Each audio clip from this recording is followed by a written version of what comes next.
பிரியமானவர்களே, எப்படி இருக்கீங்க? உங்களை சந்திப்பதில் மிகவும் மகிழ்ச்சி அடைகிறேன். இந்த நாளில் நிறைய பேர் இன்றைக்கு என்னால் வாழ முடியுமா, நான் வாழுவேனா, நான் பிஸ்னஸ் நடத்த முடியுமா, என்னால் என் குடும்பத்தை நான் ரன் பண்ண முடியுமா, என் வேலையில் நான் தொடர்ந்து போக முடியுமா அப்படின்னு சொல்லிட்டு நிறைய பேர் என்னால் வாழ முடியுமா இந்த பூமியில் அப்படின்னு சொல்லிட்டு நிறைய பேர் கலங்கி தவிச்சு புலம்பிக் கொண்டு இருந்திருக்காங்க. ஆனாலும் அப்படியேப்பட்டவங்க தான் இன்றைக்கு வாழ்ந்து கொண்டு இருக்கிறாங்க இந்த பூமியில.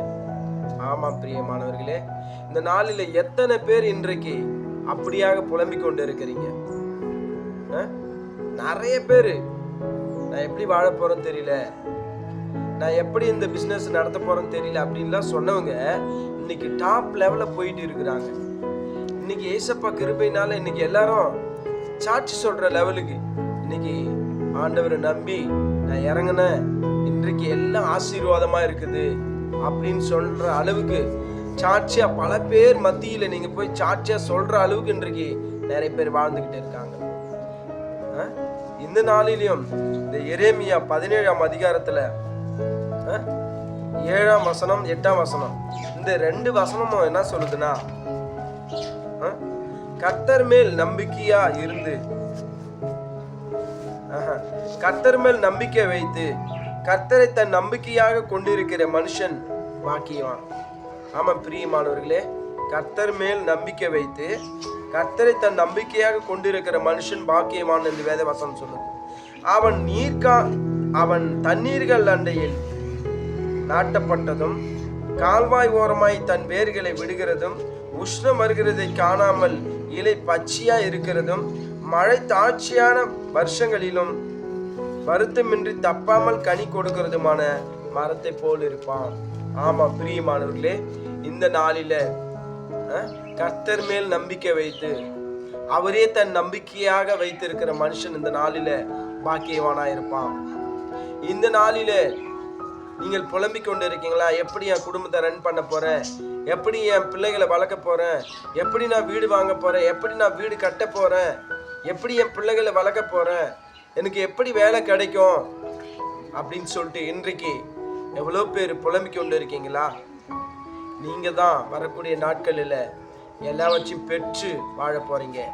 ஏன் அப்படி வாழ போறீங்கன்னா, கர்த்தரை மேல நம்பிக்கை வைத்து கர்த்தரையே தன் நம்பிக்கையாக நம்பி இருக்கிற உங்களுக்கு நிச்சயமா உங்க வாழ்க்கையில நீங்கள் புலம்பிக் கொண்டு இருக்கிற எல்லா காரியத்திலிருந்தும் ஆண்டவர் என்ன பண்ண போறாரு?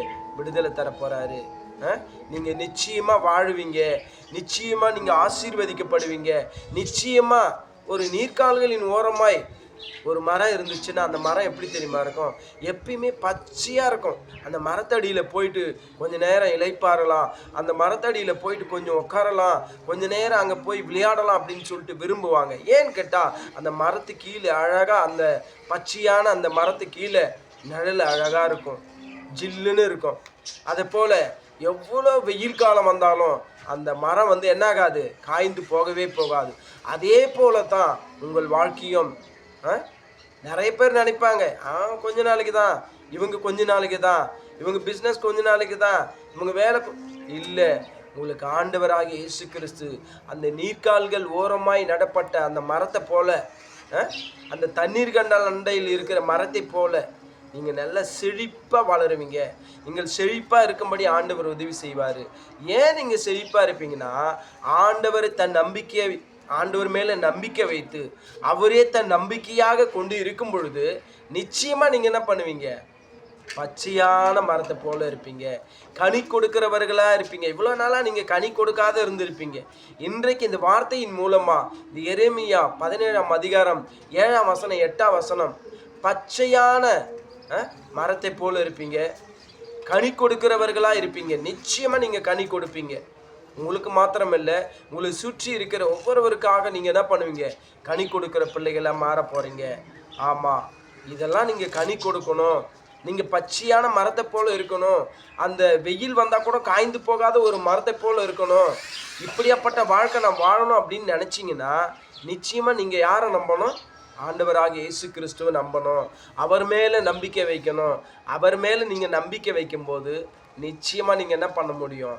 கண்டிப்பாக நீங்கள் பச்சையான மரத்தை போல, கனி கொடுக்கிற மரத்தை போல நீங்கள் வாழ்வீங்க.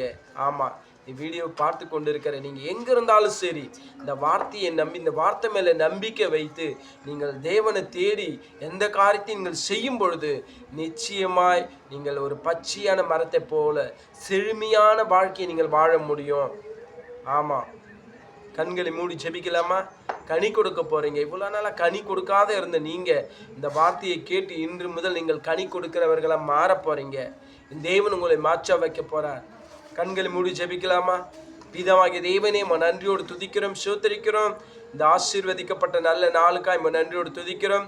தூய் ஆவியானவர் இந்த வார்த்தையின் பிரகாரம் தகப்பனே உம்மீது நம்பிக்கை வைத்து அப்பா உண்மையை நம்பிக்கையாக கொண்டிருக்கிற மனுஷன் பாக்கியவான் என்று வேதத்தில் வாசிக்கிறோம். அவன் ஆண்டவரே நீர்க்கால்களின் ஆண்டவரே தண்ணீர்கள் அண்டையில் ஓரமாய் நடப்பட்ட மரத்தை ஆண்டவரே பச்சையான மரத்தை போல கனி கொடுக்கிற மரத்தை போல ஆண்டவரே இந்த வீடியோ பார்த்து கொண்டு இருக்கிற ஒவ்வொருவரையும் மாற்றும்படியா ஜெபிக்கிறோமாப்பா. ஹல்லேலூயா, ஸ்தோத்திரிக்கிறோம். எல்லாவற்றும் உம்முடைய கரத்தில் ஒப்பு கொடுக்கிற தகப்பனே இந்த வீடியோ பார்த்து கொண்டு இருக்கிற ஒவ்வொருவரையும் ஆசீர்வதிக்கப்பட்டுட்டோம். எவ்வளோ பேர் ஆண்டவரே நான் எப்படி வாழ போகிறேன்னு சொல்லிட்டு புலம்பிக் கொண்டு இருந்தவங்க இன்றைக்கு வாழ்ந்து கொண்டு இருக்கிறாங்க. ஆண்டவரே அவர்களே வாழும்போது இன்றைக்கு ஆண்டவர் இந்த வீடியோ பார்த்து கொண்டு இருக்கிற அவர்களும் நானும் வாழ்வது அதிக நிச்சயம் ஆண்டவரே. ஆமென் ஆண்டவரே. தேவனாகி கர்த்தாவே நீர் பொறுப்படுத்தி வழி நடத்துங்க. எல்லா துதிகான மகிமையெல்லாம் மக்கே செலுத்துகிறோம் இயேசுவின் நாமத்தில் நல்ல பிதாவே, ஆமென். தேவன் தாமே உங்களை ஒவ்வொருவரையும் ஆசீர்வதிப்பாராங்க. God bless you.